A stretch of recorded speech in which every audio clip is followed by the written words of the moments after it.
Emissoras de rádio do Sistema Jornal do Comércio de Comunicação. Pernambuco ao vivo. 3421-3148. Rádio Jornal. Começa o debate. Presidente, o senhor também é jornalista, não é? Sim, eu sou jornalista há 40 anos, né? Há 40 anos. 40 anos. Tecnologia, né? Tá, sim.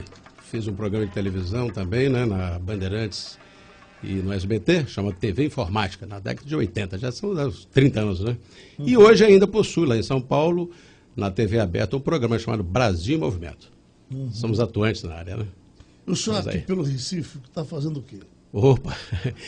Eu estive no ano passado aqui na campanha. Nosso partido, o PRTB, é um partido muito atuante. Tem aqui à frente o Edinásio Silva, o pastor Edinásio, nosso presidente. Temos aqui o coronel Zé Alves, que foi o nosso vice, inclusive. Você viu que eu prestigiei aqui, né? O Estado, proporcionando que a vice-presidência fosse do Estado aqui, né?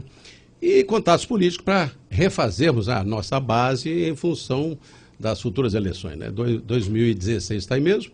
E temos que agora ultimar contatos junto a várias lideranças, prefeitos, vice-prefeitos, vereadores. Inclusive hoje à noite teremos um evento aqui com filiação de 50 a 60 pessoas, né? Aqui no Mar Hotel, né? Estarão presentes aí várias lideranças sindicais. Eu creio que o PRTB vai ter muita musculatura nas próximas eleições aqui, no Recife, Jaboatão e o estado todo. O senhor bem ouviu a chamada, nós usamos um pouco daquele entrevero entre o senhor e Luciana Genro. Nessa coisa do Brasil politicamente correto que tem hoje, que problemas o senhor teve a partir dessa declaração? Andaram falando em lhe processar, em lhe prender. Isso acabou com a eleição ou o senhor continuou sendo perseguido? Não, veja bem, eu acho que nós temos no Brasil hoje uma inversão de valores, né? Em todos os sentidos, né? A sociedade passa por um momento de desassossego. O mal está superando o bem. Então eu me postei como se fosse até um próprio eleitor, ou na carne do eleitor. Dizia eu, diante de uma questão daquela, que eu acho que foi de aspecto moral, o tempo todo eu vinha tratando de questões macrosociais, macroeconômicas, né? E parece que as pessoas não dão muita importância. Eu dizia, olha, vem cá, Dilma, o orçamento nacional de 2 trilhões e 400 está todo comprometido, e ninguém dava atenção. Agora, veio uma questão daquela, foi um chamado um ponto fora da curva, e virou questão nacional. Não resta dúvida que foi um incidente. Mas eu acho que a sociedade compreendeu muito bem que eu defendi a maioria do povo brasileiro naquela questão, né, onde fui citado como homofóbico, e jamais fui ou sou. Mas também não poderia eu, né, me intimidar diante daquela pergunta. Eu coloquei a posição de um pai, né, de um avô, de um homem que constitui família, né? Sou casado há 40 anos, né? E eu tenho certeza absoluta que a grande massa da população brasileira compreendeu minha postura, que é do casal normal, do pai que quer ter um filho, formá-lo, né? Quer ter sua prole. Então, os que se viram prejudicados, eu acho que não houve prejuízo. Eu acho que a Luciana potencializou algo contra mim. Agora, o feitiço virou contra o feiticeiro, sabe? Porque eu ando na rua agora, todo o povo não apenas reconhece, como vem, né? Tirar fotografia comigo. Fidelis, estou com você, você falou correto. Eu não ofendi ninguém, apenas coloquei a postura, né, da maioria do povo brasileiro. Mas o senhor permanece respondendo processo? Sim, são alguns processos, a maioria deles já caíram praticamente por decadência, né? Mesmo porque queriam que eu saísse fora do ar. Outros processos por multas. Multa de quê? O que eu fiz?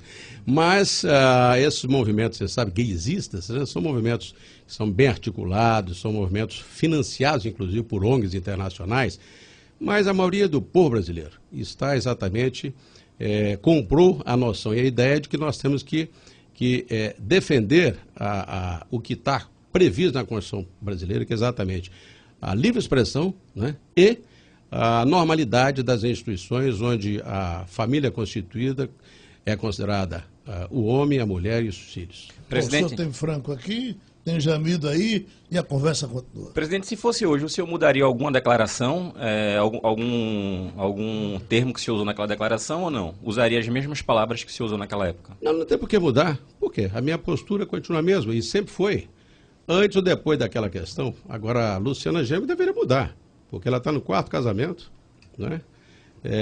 visitou Cuba, Venezuela e a Rússia, e o Brasil não está querendo nada dessas relações internacionais com o país comunista, que é exatamente a normalidade democrática.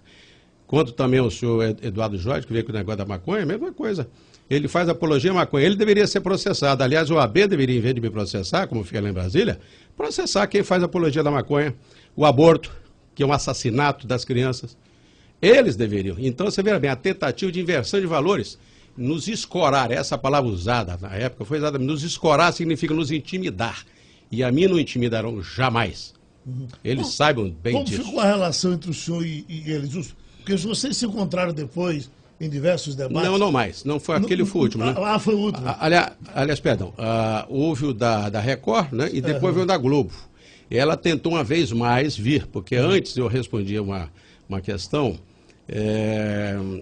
aliás, a mesma questão, mas ela veio uma vez mais preparada, né, para potencializar o tema, né, na rede social. Sei. E ela fez isso, virótico, né? No dia seguinte ao tema, né? Já tinha mais de 200 mil pessoas em cima e tal. Agora depois, em 2 dias, inverteu-se tudo. Tinha 400 mil pessoas a meu favor. Então eu tenho a impressão que ela tentou se aproveitar. Aliás, ela tinha, dizem, né, um desafio, que era ter mais votos que o Plínio. Deveriam passar pelo pessoal, né? Então ela, no afã disso aí, tentou se aproveitar de um momento. Agora, eu tenho a impressão que, como um todo, o país saiu ganhando. Pelo debate, pela questão colocada e a postura que eu imprimi, né, neste debate, que é a postura da maioria do povo brasileiro. Depois daquele ato, teve a eleição, né? A campanha foi muito virulenta. Que avaliação o senhor faz hoje do governo Dilma, né? Tem aí piscando da Petrobras, apagão. Lhe surpreendeu ou o senhor já esperava que fosse difícil esse ano? Não, eu já esperava. Sabe por quê? Esse governo, para mim, está no princípio do fim.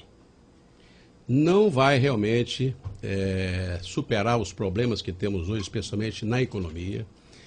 É um governo que está devendo muito, né? Já dizia eu durante a campanha que o governo Dilma devia 2 trilhões e 100 bilhões de um orçamento de 2.400. Quer dizer, um governo perdulário, que gasta demais, gasta mal, só fica fazendo obras que não termina. E, lamentavelmente, através do Bolsa Família, né, conseguiu uma votação expressiva de 25 milhões. Quer dizer, ela já começou com 25 milhões de votos de cara, né? Eu, ao contrário, estava sempre dizendo, em vez do Bolsa Família, nós implementamos o chamado salário família integral.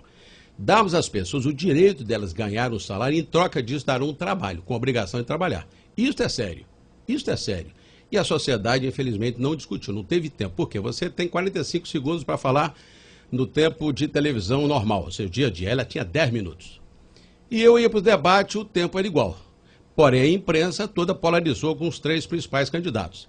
Então, resulta em que os menores candidatos, que até têm boas ideias e conceitos, né, não iam, digamos, à frente, porque também a pesquisa segura a gente lá embaixo, pesquisas deformadas. Quer dizer, é um processo democrático todo mal feito. Inclusive as urnas eletrônicas. É um tema aqui que eu tenho certeza que vocês vão tratar, mas vamos antecipar. São urnas fraudáveis. Está agora um processo agora do PSDB lá no TSE, né, buscando descortinar esse mistério do porquê que o TSE, ele tem as urnas, que ele é dono, ele próprio audita as urnas e julga quando você requer alguma coisa. Eu, por exemplo, requeri em dezembro, né, a inspeção nas urnas. Me negaram. Deram o PSDB por quê? Qual a diferença? Sabe o que eles falaram? Porque você não disputou o segundo turno. Mas o processo democrático para ter o segundo turno, teve o primeiro turno. E o meu partido participou. Agora, em fevereiro, reabrindo dia 2, dia 3, eu estou entrando de novo com um pedido de reconsideração. Não vou deixar trégua nisso, não. O senhor acha que a eleição deve voltar para a cédula de papel ou deveria Não, ela pode ser recitar... aperfeiçoada, porém o software, ou seja, a matriz, os partidos têm que ter acesso. Eles não dão acesso. Mentem quando dizem que dão. Falar porque o AB, os partidos, não temos acesso, não. O correto seria, temos uma urna, inclusive, os votos impressos, e que cada partido político tivesse, ao final, no resultado, o BU impresso entregue em cada um. Para nós fazermos também os percentuais. Eles não nos entregam. Falam, tem acesso. Não tem. Eles imprimem 3 vias. Uma para a imprensa, uma que fica no local e uma entrega aos partidos. Então, se você chegar lá, o PSDB pegar, o PMN pegar, o outro não pega. Então, eu não posso ter um resultado aferível. Então, é uma falácia. Essas urnas são superadas. E digo mais, eu até falei em algumas rádios lá de São Paulo, eu não entendo por que o Brasil foi buscar tecnologia com Venezuela e Cuba no software. Trouxeram Smartmatic para cá, uma empresa suspeita, inclusive, em várias eleições no mundo. E isso não é concebível. Eu acho que foi a última eleição com esse processo vigente. Não podemos tê-la mais, porque não é confiável. Eu acho, por exemplo, que eu tive 5 milhões de votos, e não apenas 500 mil votos, aliás, 500 mil votos. Tenho segurança, aliás. Os votos são desviados. E digo, afirmo e tenho porquê. E ouso dizer, me processem. Aí que eu quero ver. E não tem coragem de processar. Aliás, o tempo todo tentam perseguir o meu partido lá no TSE, desaprovando contas minhas. E a todo momento eu tenho lá problemas para discutir e eles não tiram porque não vão tirar o que o partido tem direito sagrado, que é o fundo partidário miserável, inclusive, de 0,5% do fundo partidário, que é distribuído em todos os partidos pequenos. Presidente, essa questão de mobilidade que o Brasil fala tanto, esse era um tema seu há muito tempo. Sim, né? há muitos anos eu discuto essa questão de mobilidade através do trem, do aerotrem, né, do monotrilho, já estão se fazendo lá em São Paulo 2, do trem-bala Rio-São Paulo, que eu queria fazer já no tempo do Lula, interligando Belo Horizonte, depois Brasília ao Nordeste, é fundamental. O país hoje marcha, né, sob pneus. Isso é um crime, petróleo caríssimo, né? Nós tínhamos que ter uma malha ferroviária, como no passado tivemos. Nós chegamos a ter, até o tempo do Fernando Henrique, 40 mil quilômetros de estrada de ferro. E nós carregávamos, até essa época, né, por volta de 98, 100 milhões de pessoas por ano sob trilhos. Nós voltamos para trás. Quer dizer, lá em Juiz de Fora, que é a central da Rede Ferroviária Federal, né, lá tem lá o grande pátio. Gente, estão apodrecendo mais de 1.000 máquinas. E vagões, mais de 3, 4 mil vagões. É um crime que fizeram no modal, quer dizer, mudando o modo, né, de transporte, não apenas público, como transporte ferroviário. E nos ressentiu disso que hoje o quilômetro custa muito mais caro do que antigamente. Bastava que pegássemos as vias existentes e remodelassem, e não fazer novas estradas. Me diga uma coisa, os governos não conseguem fazer nem nas capitais? Como é que vai fazer interestadual, voltar isso tudo? Não, porque essas malhas ainda existem, né? Elas existem. As faixas de domínio são do Estado. Elas apenas foram privatizadas para uso, por exemplo, da Vale do Rio Doce, uso das redes ferroviárias privatizadas, como a LL. Elas continuam existindo, só que não estão sendo usadas. Aliás, o Bernardo Figueiredo, que é um técnico muito abalizado, meu amigo, inclusive, né, lá da NTT, aliás, demissionário no ano passado, porque não suportou as pressões da área ferroviária, da área rodoviária, tinha um projeto muito inteligente, muito bom, que é retomar todas as concessões que não estão sendo usadas e refazer, né, novas PPPs, né, para que empresas pudessem, inclusive internacionais, virem explorar. É correto? Se está lá, digamos, sendo ocupado muitas vezes uma estrada de ferro, né, aí vem pessoas que começam a construir, tirar dormentes. Elas existem ainda. Os 40 mil quilômetros de estradas é equivalente ao que a Argentina tem hoje. São 38 mil quilômetros. Sou estudioso nessa matéria. Os Estados Unidos, que é um país também continental, não passa disso. Tem 45, 50. Agora, muito bem feitinhas, corretinhas, né? A Alemanha tem 500 mil quilômetros. Uma coisa louca. Aliás, o sistema magnético que eu queria trazer para o Brasil, eu ofereci no ano passado, ano retrasado, 2011, aliás. A própria Dilma, presidente, diz numa reunião do Conselho que eu participei. Presidente, a Alemanha oferece ao Brasil, por 3 bilhões, a tecnologia completa da Siemens ThyssenKrupp, da Transrapid. E o Brasil pode fazer uma licitação em cima da tecnologia existente. Por que não comprar? Tem que fazer licitação, transparência. Ninguém está dizendo que não tem que ser. Então eu saí também do governo em 9 de setembro de 2011, não mais participei da reunião do Conselho, que eu participei inclusive no tempo do Lula, não é? Porque as ideias não apenas não eram aceitas, como nem discutidas. Ela uma vez, aliás, calou-me numa das reuniões, quando eu falei que a taxa ali que estava subindo e que não se controla preço de tomate, preço de verdura com juro alto. Aí o Palocci chamou esse cara inconveniente. Renato Rebelo, presidente do PCdoB, inclusive o Partido Comunista, foi a meu favor. Falei, realmente o povo está pagando caro demais, porque a taxa referencial, gente, que eu sei que o povo muitas vezes não entende, é a taxa básica, né, que o governo paga ao lançar papéis. A partir desse patamar, é que os juros são colocados. Então, hoje, por exemplo, estamos com 12,5%, né? O juro da taxa Selic. Isso agora. Imagina só, subiu 1% de dezembro até agora. O Joaquim Levy, meu homônimo, né, que hoje está ocupando a pasta da Fazenda, está fazendo economia, um arroxo salarial terrível. Né? Está fazendo um arroxo no tocante a novos impostos para economizar 20,500 milhões, ou seja, 20 bilhões de reais. Só com 1% da taxa Selic subindo, já que o Brasil deve 2 trilhões, 1% quanto que é? Os mesmos 20.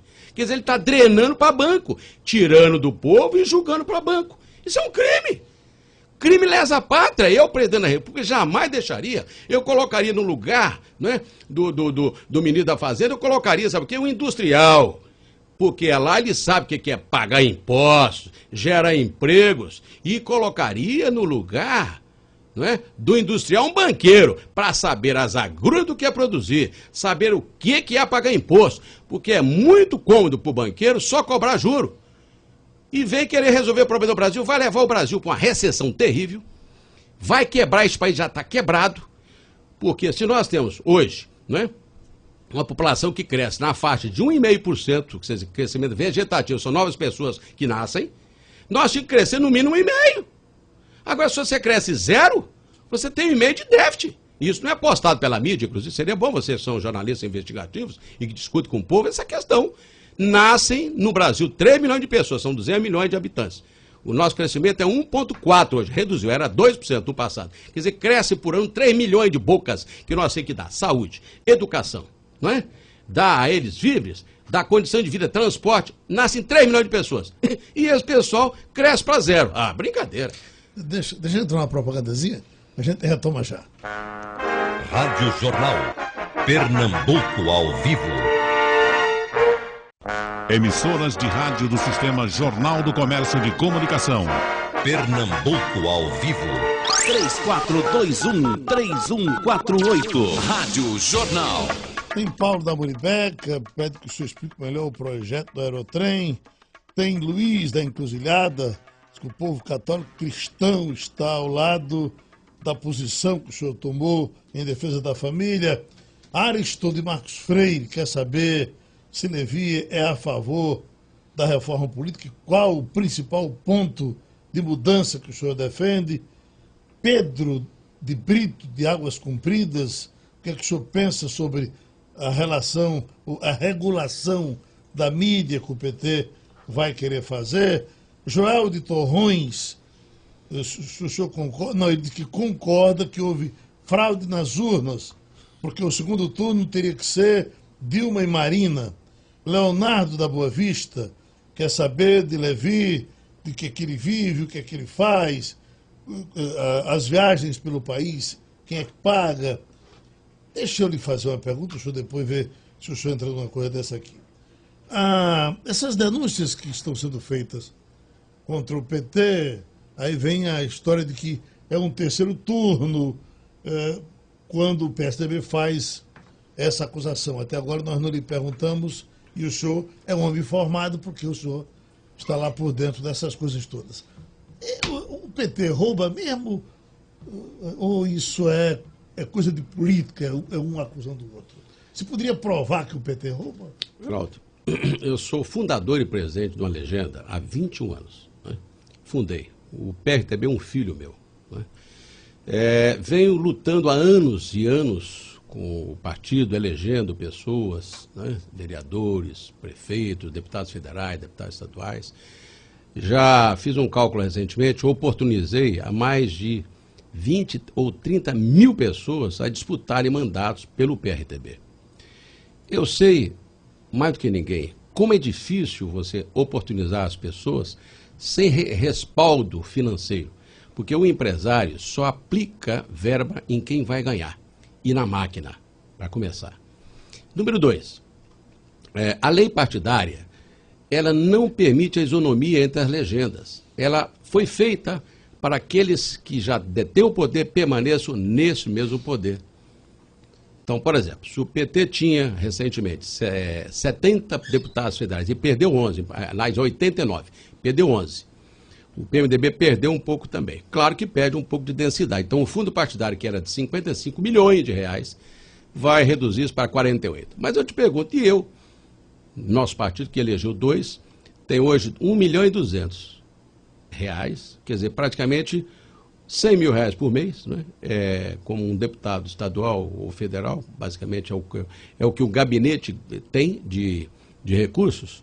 Aliás, queria até responder a cidadão que perguntou do que eu vivo de pagar para fazer partido, ou seja, para sobreviver com o partido, meu amigo. Além de profissional que sou, tem empresas internacionais, né, de consultoria, sou um consultor, né, na área de mobilidade urbana e reconhecidamente um homem que trabalha e que vive há 40 anos dos seus próprios bens, não vive de partido. Então, voltando cá.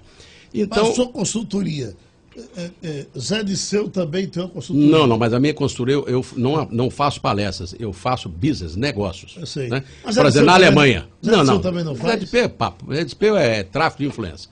Levi Fidelis não. Eu compro e vendo e pago meus impostos. Eu sou um pequeno empresário, então não vivo de partido. Agora, estou pontualmente em todas as eleições porque eu fundei o partido. Eu poderia hoje estar até no mandato de deputado federal, comodamente. Mas como sinalizador de um partido, eu sou o fundador, eu disputo sempre no debate democrático as eleições majoritárias. Por isso que também eu tive um entrevero, você é jornalista, eu também o sou, com o Kennedy Alencar, que veio dizer, né, que a gente é legenda de aluguel. Aluguel de quê? O que eu alugo se eu estou disputando? Desculpe, ele foi usado, por quê? Por algum daqueles partidos que queriam me constranger. Então, realmente, comigo é ponto no ponto. Deu lá, levou cá. Em 2018, o senhor sai candidato a presidente? Sai, já sou candidato. E dito, inclusive, na eleição. Gente, pode não ser agora, mas voltarei em 2018. Se Deus me der vida e força e a população, né, me apoiar, eu tenho certeza. Se for apenas 500 mil votos agora, e para mim foram muito mais, porque essas urnas são fraudáveis, está provado que são fraudáveis. Sim, porque todo mundo sabe que estão usando um software cubano-venezuelano. Por que o governo até hoje, aliás, o TSE disse que não. Pagaram 136 milhões para um software internacional. Para quê? Por quê? Então você viu que o Aécio estava lá ganhando, às 7h30 da noite, com 88% das urnas já contabilizadas, aquela virada feita lá. Então, realmente, é sintomático, né? Eu estou acusando mesmo. E prove ao contrário. Me processem. Roberto Jefferson continua dizendo que para sobreviver os partidos fazem caixa 2. E diz que todos fazem caixa 2. Não fazem. No meu partido não faz mesmo porque nem tem dinheiro para fazer. Se o dele fez, é por isso que ele está preso. Agora, a maioria dos partidos, os grandes, deveriam ser cassados seus respectivos registros. Aliás, eu lidero um movimento nacional com 10 partidos, dos quais ficamos apenas 6 agora, que teríamos 24 deputados, tá? Eu propus uma das reuniões no ano passado e a maioria não quis, ficaram com medo. Sabe o que eu propus? Aliás, eu vou ter que fazer sozinho, né? É pedir a cassação de registro do PT, do PP, do PMDB e todos os partidos que estão envolvidos nesse processo do Petrolão. Por quê? Está caracterizado ali, inclusive denunciado. Então os partidos, o TSE deveria primeiramente ter a vergonha de imediatamente suspender o fundo partidário desses caras. Aí eu queria ver eles sobreviverem. Porque só sobrevive da teta do governo. Partido pequeno, gente, a gente banca. A gente tem que bancar os hotéis, as viagens, tudo. Tira do bolso do próprio militante, não tem recursos. E ninguém dá recurso, é uma falácia. Pergunta se algum pequeno partido está envolvido no Petrolão ou no Mensalão. Só tem grandão. Foi o uso, sim, da máquina que quis pagar através dos empresários. Tanto assim que a tese empresarial está muito boa agora, gostei. Os empresários contrataram bons advogados e disseram o seguinte: olha, nós somos vítimas, nós somos achacados, nós demos dinheiro porque a máquina queria dinheiro para a reeleição da máquina, ou seja, dos próprios partidos. Então, essa é a tese que vai para o Supremo Tribunal, com certeza. Não é cômodo dizer isso agora, não? Na verdade, eles também usaram, né? Não, eu sei. Não, isso é desculpa e, ao mesmo tempo, foi tudo entre eles. Agora, no tempo do Márcio Tomás Basso, vivo, ele espertalhão que era, salvou os caras do Mensalão com o negócio de caixa 2. Senão seriam 40 anos igual o Marco Valério. Mas já pagou o preço dele, né? Pagou. Deus o tem, o diabo carregou. Anselmo Góes disse ontem na coluna dele, do Globo, do Jornal do Comércio aqui, que tinha os empresários falavam para ele que eram obrigados a pegar a consultoria de Zé Disseu para que Zé Disseu não atrapalhasse a vida deles nos serviços que eles poderiam prestar ao governo. Quer dizer, Eu vi. o senhor viu, né? Vi essa declaração. Faz sentido aquilo? Faz sentido, vou te falar um caso aqui, concreto. Você se lembra da Varig, a toda poderosa Varig? O Zé Dirceu atazanou tanta vida botando gente lá na ANAC, né, multando de abacuado, que a Varig foi lá para baixo. E a TAM subiu, porque é amigo da TAM. Tá aí. E prove o contrário. Diz, tá lá a Denise Abreu, que da ANAC, e fala isso. Ela fala, tá sendo processado porque o avião caiu e não fizeram aquele groove, né, que é o negócio da pista. Então tem muitos indícios. Como é que o cara... O que ele vendia? Eu te pergunto, o que ele vendia de tão importante para ganhar 1.700.000 ali, 4 ali, Então os empresários, claro que querem sair da cadeia, estão agora, né, arrotando tudo, porque querem sair, né, através dessa tal premiação, como é que é? Delação premiada. Né? O senhor acha que vai ter as consequências vai que ter, se espera? Vai ter. E a partir de fevereiro agora, o Ministério Público denunciará os parlamentares. Até agora só foram os empresários. Aí vai ter o lado corrupto e o corruptor. O corrupto e o corruptor, os dois. Então nós vamos ter uma lavagem geral no Brasil. Felizmente nós temos um Moro, né, um juiz Moro lá de Paraná, que fez correto. Ou seja, primeiro está vendo a nível empresarial e não envolveu políticos. Se envolvesse, o processo ia para o Supremo. E o Supremo todo hoje é PT. O senhor acha que deve envolver quantos políticos? Olha, a denúncia inicial era 59, né? 59. Mas o senhor acha que o Supremo se partidariza? Ah, hoje está, todo mundo sabe, está tudo conivente. Lamentavelmente, 6 de 11 de 11 ali são indicados pelo atual governo e, inclusive, alguns deles, trabalharam até no próprio governo petista, que é o caso do Toffler. Precisa dizer mais? Joaquim Barbosa saiu de lá porque não aguentou. Presidente, de 0 a 10, qual seria a chance do senhor contribuir com o governo Dilma caso ela chamasse o senhor? Ou o senhor não contribuiria? Não iria e não vou. Não é a minha. Não estou contra esse governo, porque não merece realmente a minha contribuição. Lá atrás, eu pensava, eu entendia que era um governo sério. Pensava e entendia que estão tirando o PSDB, que era um governo muito elitista, muito focado em bancos e questões internacionais, em detrimento do meu país. Então eu fui na boa-fé lesado também, como foi o Zé Alencar. Zé Alencar foi de bobão naquela lá. Quer dizer, ele deu aval, né, para a sociedade. Olha, ele levou, né, a mais 20%, 30% de pessoas a pensar que era um governo sério. E eu acho que foi uma decepção. Agora, grande culpa tem esses partidos intermediários, como o PP, Partido Progressista do Maluf, que busca blindar no PT. PMDB, maior partido do Brasil, está dentro do conluio, não é? Todos esses partidos. E não vão caçar o meu registro, não. Ó, tá vendo aí, meus amigos? Estão me ouvindo bem? Não caça, porque eu caço de vocês. Eu vou pedir a cassação. Vocês têm culpa no cartório. Não tem preso com ninguém. O presidente Kassab já está criando outro partido. Péssimo. Esse jabuticaba, eu os conheço. Esse cara, um serviçal. Serviçal, moleque. Da pior espécie possível. Eu ainda no governo inicial, né? Final do governo de hoje, estava criando o PSD. Fraudado. Fraudável e fraudado. Com assinaturas fraudadas. Eu fui ao governo, levei para eles o CNPJ que ele estava usando de um outro partido. Ninguém não apenas não deu atenção, como chamaram o Kassab e falou, escuta, você está nas nossas mãos, ô cara. Passaram a ter o Kassab na mão.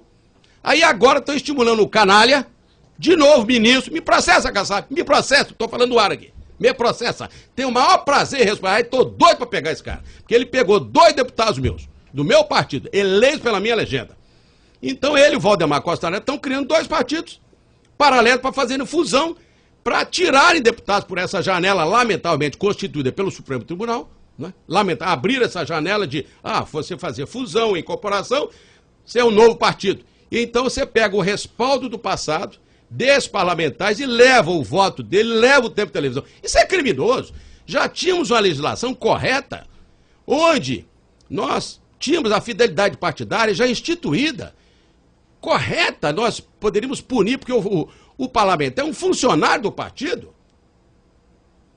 O mandato dele é do partido. Agora não abrir essa brecha, aí virou o quê? Virou uma fusaca. Lamentavelmente, o TSE tem culpa, o Supremo Tribunal tem culpa, sim.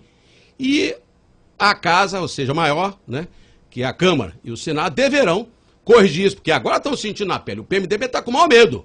Porque o Kassab criando parte dele, vão lá pegar 8, 10, 15 dele lá, né? O PMDB, então, vai ficar pequeno, vai ficar nanico. Eu quero saber como é que dói na pele. Mas eu avisei. No ano passado, eu avisei o Raup, presidente do partido deles, no exercício do cargo, que isso iria acontecer. Aliás, me chamaram para fazer fusão, você não sabe, hein? Me chamaram em janeiro do ano passado. Vamos fazer fusão, porque você é um partido pequeno, mas você é um homem de estirpe, homem honesto, correto, gabaritado, e ninguém vai desconfiar que é uma fusão armada, para nós pegarmos deputados dos outros. Eu falei, não, porque eu não criei partido para mim, para o meu país. Eu defendo a democracia e é para oportunizar as pessoas. Então, o meu partido é pequeno, mas é digno. Deixa eu entrar uma propaganda, a gente volta. Rádio Jornal. Pernambuco ao vivo. Emissoras de rádio do Sistema Jornal do Comércio de Comunicação. Pernambuco ao vivo. 3421-3148. Rádio Jornal. Pelo computador aqui tem Jacques Almeida do Barro dizendo que está gostando do programa. Boa segunda-feira para todos. Antônio Salles de Água Fria, mandando um abraço também para o senhor lá de Água Fria. Tem Francisco Santana, votei no Levi após o acirramento do debate, pois ele falou bem alto algumas coisas que as pessoas dizem baixinho em casa. A sociedade está acuada. Parabéns, Levi, por defender a sociedade e os bons costumes. Aqui pelo telefone vem Elias Gomes de Rio Doce, pede que o senhor fale sobre o escândalo da Petrobras, que é que o senhor faria. Lenira Sobral de Boa Viagem,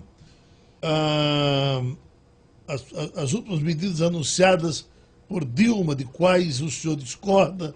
Luiz Gustavo da Mostardinha, o que é que acha de empresários financiando campanha?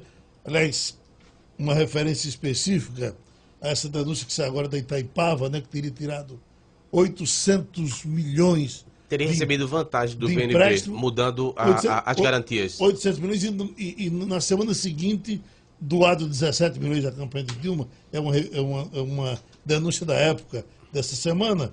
E Natália, aqui de Olinda, diz: se o senhor tivesse um filho gay, o que faria? Negaria ao filho o direito que já foi conquistado dele casar com uma pessoa do mesmo sexo?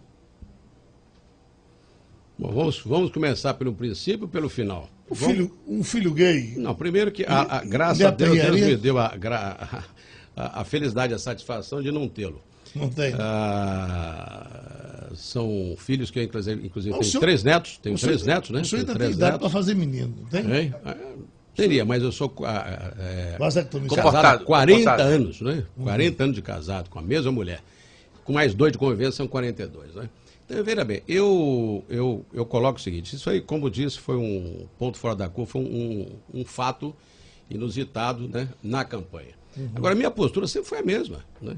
Eu fui criado, né, e crio meus filhos, meus netos, dentro de uma postura de normalidade institucional, porque está garantindo a Constituição Federal, né, a família é constituída de homem, mulher e filho. Agora, se o Supremo Tribunal, aliás, não está nem na lei, né? O Supremo Tribunal colocou lá, reconhecendo essa questão de homoafetividade, ele fez. E eu, se fosse presidente, respondendo ao rapaz, teria que obedecê-la. Mas não significa incentivar, não significa fazer apologia de. Eu gostaria muito, né, por ser cristão acima de tudo, de que isso não ocorresse em meu país.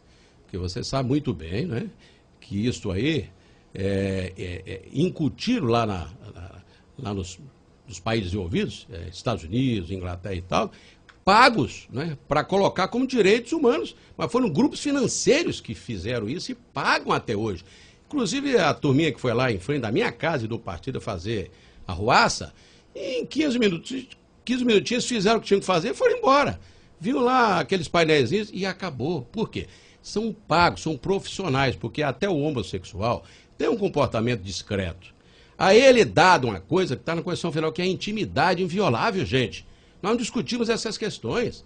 A inviolabilidade do lar e da intimidade pessoal está garantida, então que fique ele com a sua descrição. Agora, por que exacerbar isso? Por que julgar na rua? Por que afrontar a moral e bons costumes? Por que afrontar a família constituída? É isso que nós, no bom sentido, brigamos. O que é que afronta. O que é que o senhor acha do MST?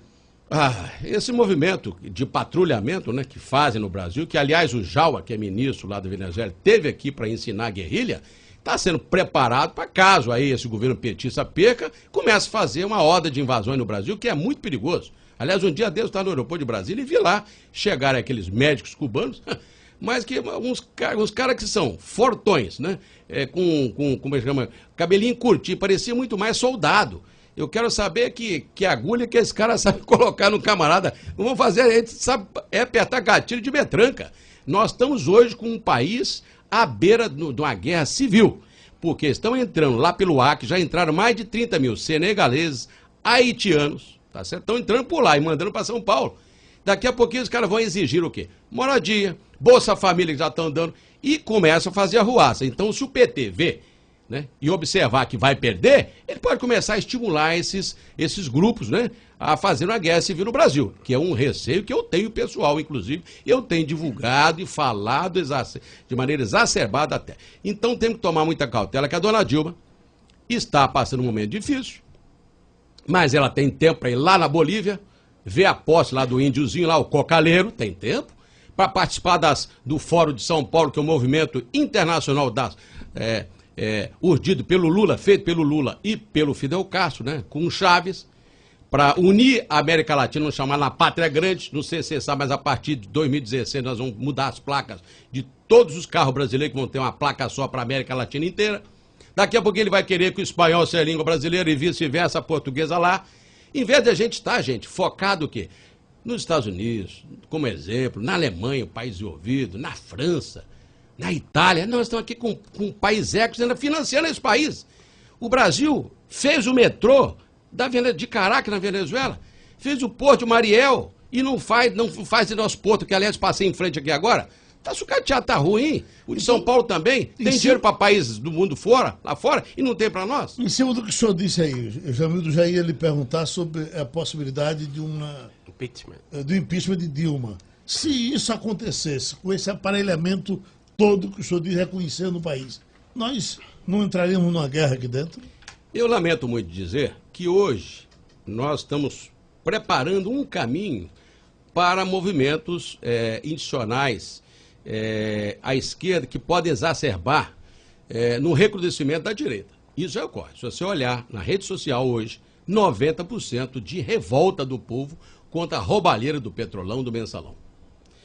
E o Supremo Tribunal, não é? Lamentavelmente, não tem dado respostas à altura, não é, do que o povo exige e quer, que é o processo, e está soltando o pessoal do Mensalão todinho, Zé Disseu, Valdemar, todo está soltando, gente, não pode. Isso aí vira o quê? Fica uma vergonha. O povo então começa a perder, né, a credibilidade, né, nas instituições. Aí vem depois essa questão do Petrolão logo a seguir. Aí se denota que as empresas financiavam, não é, as campanhas políticas via corrupção. Aí as pessoas de novo falam, então não vale votar, não valeu a pena votar. A Dilma está quietinha, tem quase 30 dias, não fala nada, e manda o Joaquim Levy, né, dar o remédio amargo para o povo, que são essas medidas já tomadas, que inclusive vão piorar, hein? Que talvez queiram voltar com o CPMF, que é tirar dinheiro direto da tua conta, do seu movimento financeiro. Já vê o CID, não é? Tirar o dinheiro do trabalhador em 8 bilhões, vão subir, já subiram o PIS, COFINS, então são só medidas amargas que virão para o povo brasileiro. Eu pergunto, será que nós vamos suportar, por um lado, um governo perdulário, mesmo o governo cobrando demais? Então aí vem a resposta para o nosso querido jornalista. Estive recentemente no exterior, mais precisamente nos Estados Unidos, em Washington, Chicago, várias cidades inclusive, e conversando com brasileiros que lá vivem. O espírito deles é o seguinte, que o americano se viu lesado. Fundos de pensão aplicaram na Petrobras. A Petrobras valia 400 bilhões, está valendo 100. E o americano já ingressou com ações coletivas, inclusive cidades inteiras, contra a Petrobras. O que vai acontecer? E é rápido, em 2 meses, no máximo, até março. Eles vão confiscar os ativos brasileiros lá fora. Para começar, a nossa reserva de 374 bilhões de dólares, 90% são aplicados no Tesouro Americano. O que faz os Estados Unidos? Então, vai ser conspurcado, obrigado a justiça americana a reter ativos brasileiros. Resultado, crime de responsabilidade está caracterizado para Dilma. Aí eu quero ver se o Supremo não aceita um eventual pedido de impeachment e o Congresso também, ou vice-versa. Presidente, a gente falou aqui de 2018, mas o senhor vai ser candidato em 2016, nas eleições municipais? Sim, é a previsão. Veja bem, o PRTB, nós sempre disputamos eleições majoritárias. E eu, como fundador e presidente do partido, tenho que me imolar, ir na frente, como diz o outro. É natural que eu seja candidato mais uma vez em São Paulo, não é? Como também em 18. Até quando, naturalmente, o partido assim o desejar e o conjunto, né, do nosso diretório, e eu sempre sou um candidato colocado à disposição, porque não disputa espaços internos, e sim disputa espaço do partido fora. Então é natural que a minha postura lá, que já conheço São Paulo, moro há 30 anos, embora seja mineiro, né? Moro há 30 anos em São Paulo, conheço aquela cidade, palmo a palmo, mão a mão, as suas agruras, seus problemas, suas ruas, seus problemas sociais, mobilidade urbana, tudo isso aí eu discuto, mas com conhecimento de causa. Eu, claro, serei candidato. Tem a parada gay, não é problema, não? É um problema, sim, porque essa parada gay, que já é realizada há alguns anos e estimulada especialmente pelo PT, ela vem causando danos ao trânsito, danos, né? Na questão de moralidade. Então nós vamos colocar essa questão, sim. Vamos ver que se essa discussão entrar, eu naturalmente, por exemplo, nós temos lá a questão de tudo quanto é manifestação ser feita na Paulista, não é? Isso atravanca o trânsito, resolve tudo. Então nós temos lá um espaço muito bom, muito construído para isso, né? Que é o Sambódromo. Lá nós temos, inclusive, disputa de carros de Indianópolis e tudo. Eu acho que o local é adequado. Levarmos qualquer tipo de parada para lá, levarmos também manifestação política, levarmos para lá qualquer tipo de manifestação popular. Tem que ter um local adequado. Como na Rússia, por exemplo, lá tem a Praça Vermelha, local adequado, né? Mas São Paulo precisa de um local adequado. Então nós podemos até ampliar aquela região, aquela área, para todo tipo de manifestação. Não quero também discriminar. O senhor já foi colaborador qualquer tipo de manifestação. O senhor já foi colaborador do PT. O senhor hoje é homem de direita? Não, não é não. Sempre fui. Não é colaborador. Nós, numa circunstância de tomada de posição no passado, né? Como estávamos contra o PSDB, que também, mais uma vez, estava dando toda a trela, todo o apoio e suporte à questão de juros, nós somos contra. E encontrei no Lula alguém que pudesse responder aos anseios partidários, especialmente na mobilidade urbana. Mas logo a seguir verificamos que não é essa a intenção e saímos realmente para uma candidatura própria, como já saí 2 vezes, em 2010 e 2014 agora. E sou, sempre fui. Quem o PRTB vai apoiar para presidente da Câmara e por quê? Presidente da Câmara, veja bem, ao Chinalha jamais, né? Ele é candidato petista. Então, de cara, vou, inclusive, ir para Brasília amanhã, terça-feira, conversar com ele e o Júlio Delgado. O Júlio Delgado já me ligou. E eu disse para ele o seguinte: quais os espaços onde, não apenas o meu partido, como um conjunto de partidos menores, poderão ocupar numa futura e eventual vitória sua. E agora o Eduardo Coelho não me respondeu ainda, porque também não me procurou. Vamos então, agora uma coisa é certa, vamos por exceção. O Eduardo Chinalha, o Arlindo Chinalha não apoiarei. Ok, obrigado.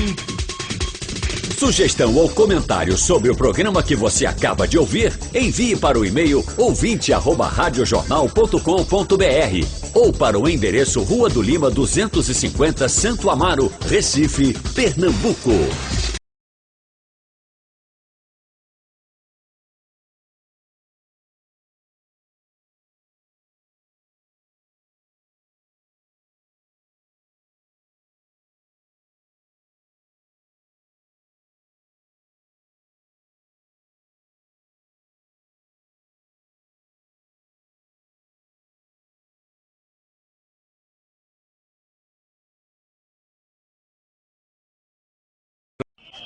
Em Bangkok, manifestantes que exigem a admissão da primeira-ministra tailandesa Yingluck Shinawatra invadiram 2 ministérios e ameaçam ocupar outros edifícios governamentais no mais importante movimento de protesto desde a crise de 2010. Quando entrou no Ministério das Finanças, um dos líderes do Partido Democrata, principal força da oposição, disse que esta é a última etapa da desobediência civil. Yingluck Shinawatra é irmã do antigo primeiro-ministro no exílio, Thaksin Shinawatra, que, no entanto, permanece no centro centro da política do reino. Os manifestantes penetraram também no edifício do Ministério dos Negócios Estrangeiros, que aparentemente não estava vigiado pelas forças da ordem. Segundo um porta-voz do Ministério, após derrubarem o portão, pediram aos funcionários para abandonarem o local e não regressarem terça-feira. Ao som da palavra de ordem fora táxi no Exército está connosco, alguns participantes apelaram a uma intervenção militar num país que já registrou 18 golpes de Estado ou tentativas de golpe desde o estabelecimento da monarquia constitucional em 1932. Estamos de volta agora com as notícias internacionais. Aqui no nosso telão temos os nossos correspondentes Márcio Gomes e Renato Machado. Vamos começar aqui por Tóquio, porque o exército da Tailândia declarou estado de emergência no país. E, Márcio, os militares garantem que isso não é um golpe de Estado, mas a gente tem visto a situação na Tailândia só piorando com essa crise, né? Pois é, Ana Paula, é uma situação bastante delicada porque o Exército não consultou qualquer autoridade do governo para baixar essa lei marcial. A alegação é restaurar a paz e a ordem pública depois de meses de protestos contra o governo. O ato foi decretado nas primeiras horas desta terça-feira aqui da Ásia. As tropas já estão ao redor da capital Bangkok, patrulhando as ruas, montando barricadas e cercando prédios. As emissoras de TV foram alertadas. Podem ter que interromper a programação normal para transmitir notícias relacionadas aos militares. O governo diz que o primeiro-ministro interino permanece no cargo. Há 2 semanas, a então primeira-ministra foi destituída por abuso de poder. O meu me mostrou uma reportagem que saiu da Rede Globo a respeito da Tailândia, aí no Brasil, pelo jornal Bom Dia, acho que é o Bom Dia Brasil, até eu vi essa matéria e vi o conteúdo dela, 1 minuto e pouco, a respeito das notícias distorcidas e mentirosas que a Rede Globo faz aí no Brasil para manipular o povo de acordo com o que está acontecendo aqui. A Rede Globo manipular essa notícia e o que eles estão fazendo a respeito para que o povo do Brasil não faça a mesma coisa. Eles apresentam 2 correspondentes na reportagem a respeito de que o exército está tomando conta, que o povo que o clima está tenso aqui, que a gente não tem paz. É mentira. É uma mentira descarada, ofende a inteligência de brasileiros, de bons brasileiros que moram aí. Pessoal, eles falam que o exército tirou nossa paz, que o exército invadiu, que o exército está nas ruas, que o clima está tenso. Não está tenso, pessoal. Aqui o clima é de paz, realização, de vitória, muita comemoração do povo, muito feliz agora. Primeira coisa, o povo expulsou a ministra daqui. A ministra, ela é igual, fez algumas ações até igual a Dilma aí no Brasil. Investiu na polícia de outros países, aí no caso no Brasil investiram em médicos. As polícias de outros países, os mercenários para matar o povo daqui. Anteriormente, quando ela estava aqui, a gente não tinha paz. Era guerra, era muita injustiça, crianças morriam por granadas, por bombas. Anteriormente, o povo fez o que o brasileiro não quer fazer aí no Brasil. Aqui tem um partido vermelho que é igual ao PT aí no Brasil. É um partido que aqui pro lado, sinceramente, é um partido que só avacalha com a Tailândia.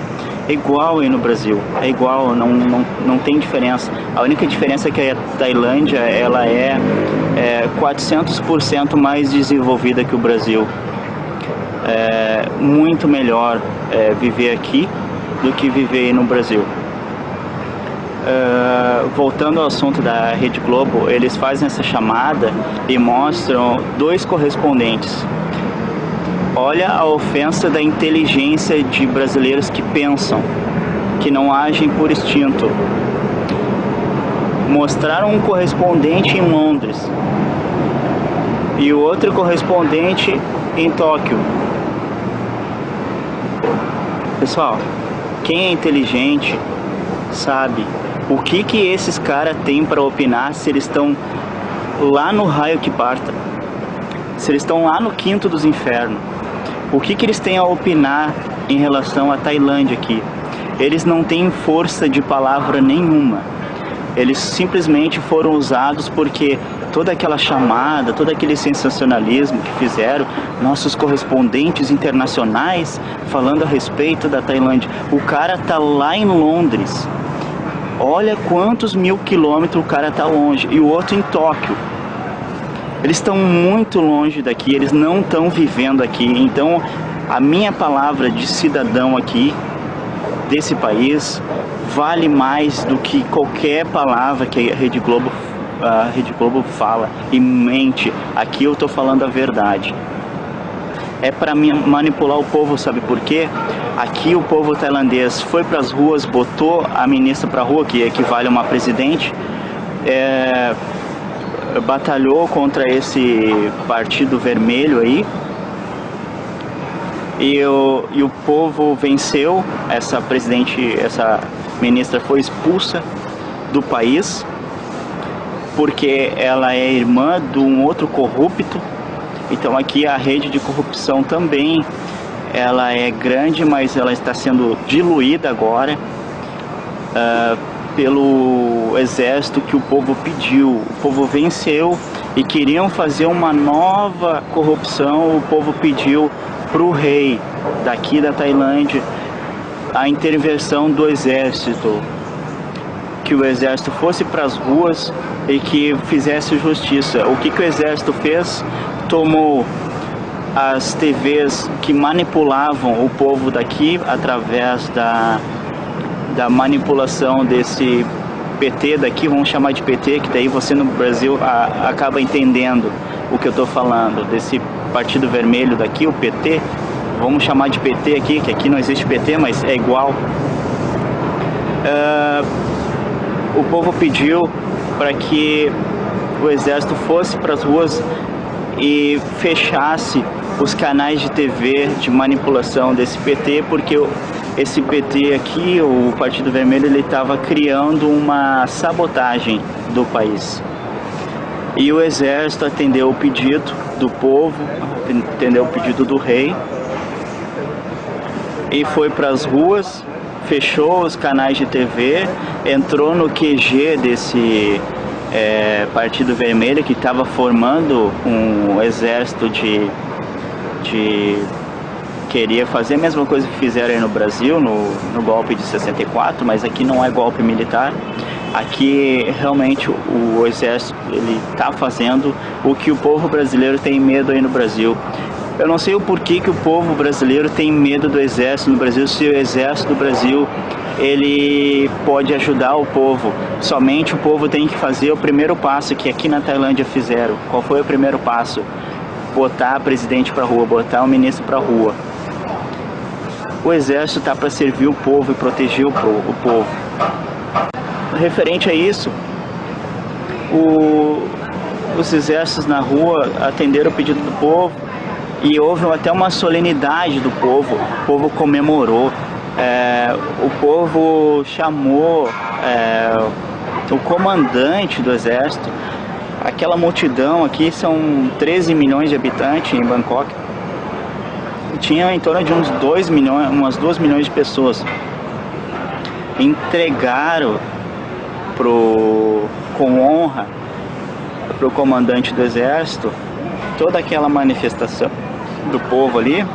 Entregaram em solenidade, agradeceram e foram cada um para suas casas, em paz,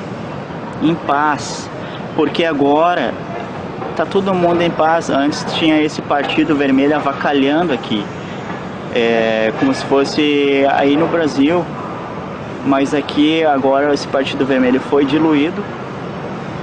Estamos muito felizes, pessoas comemoraram, os restaurantes estavam cheios. Eu fui jantar com a minha esposa num restaurante, não deu, porque a fila era enorme nos shoppings, as filas eram enormes, o povo comemorando mesmo. E eu acabei até tomando um sorvete com ela, porque foi a única coisa que deu para comer em um shopping, pelo fato de ter tanta gente comemorando a vitória. A vitória que é o sonho do Brasil aí, aqui na Tailândia fizeram. Que foi botar a corja de corrupto para rua, a presidente para rua, que é uma ministra para rua. E agora o exército está tomando cuidado para acontecer uma nova eleição sem corrupção. E nós estamos dando glória a Deus porque o exército agiu na hora certa, dentro da justiça certa, da justiça do bem. Então foi uma vitória do bem sobre o mal aqui na Tailândia. Coisa que não está acontecendo aí no Brasil. Sinceramente, se eu for olhar com meus olhos humanos, eu não vejo o Brasil com o futuro desse aqui na Tailândia. Aqui é um país que a gente tem dignidade em ser cidadão pobre, ser cidadão de classe média, ser cidadão rico. Aqui a gente tem uma dignidade. Pelo fato de você ter a paz, a tranquilidade, uma vida, mesmo sendo pobre, uma vida digna. Eu vou mostrar para vocês agora, eu vou levantar, vou dar uma volta aqui nesse parque, que eu gosto muito de vir para cá. Eu vou dar uma volta e vou mostrar para vocês que a Globo está mentindo. Se não tivesse mentindo, eu vou mostrar para vocês a verdade. Se o povo está preocupado, se o povo está sem paz, se o clima está tenso. Aqui, vamos dar uma volta comigo? Gente que trabalha na rua, catando lixo, vem aqui, ó, e tem o mesmo direito. Os mesmos direitos, os mesmos deveres, porque normalmente no Brasil lutam só por direitos. E o dever fica por último. Aqui o direito e o dever falam junto. Essa caminhada legal que eu estou fazendo com vocês aqui, até é rápida, mas mais ou menos para mostrar para vocês de novo essa praça que eu já mostrei em um vídeo anterior aí. Olha como é que é o trânsito aí de Bangkok. As construções são muito rápidas aqui. Muito rápidas. Muito heliporto também.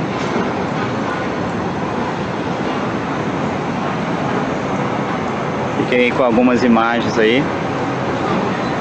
Essa parte de cima onde mostra aqui, ó, é o BTS, é o Skytrain. É o trem que anda nos céus aqui. Não é o trem bala da Dilma aí. Então é assim. Referente a tudo que eu queria falar aí, a verdade para vocês. Tailândia, ela tá muito pacífica. Não acreditem na Rede Globo. Parem de assistir esses telejornais deles. Índices do país, os números aí mostram que realmente não é aquilo. Não é o brasileiro não tem uma vida digna. O dinheiro público não é aplicado corretamente, é roubado. Simplesmente é um país que está sendo estuprado por maus políticos. E vocês, brasileiros, vocês podem fazer a limpa aí. Da mesma forma que o povo lutou aqui e fez acontecer, já não é a primeira vez que o povo fez isso aqui. É a segunda vez.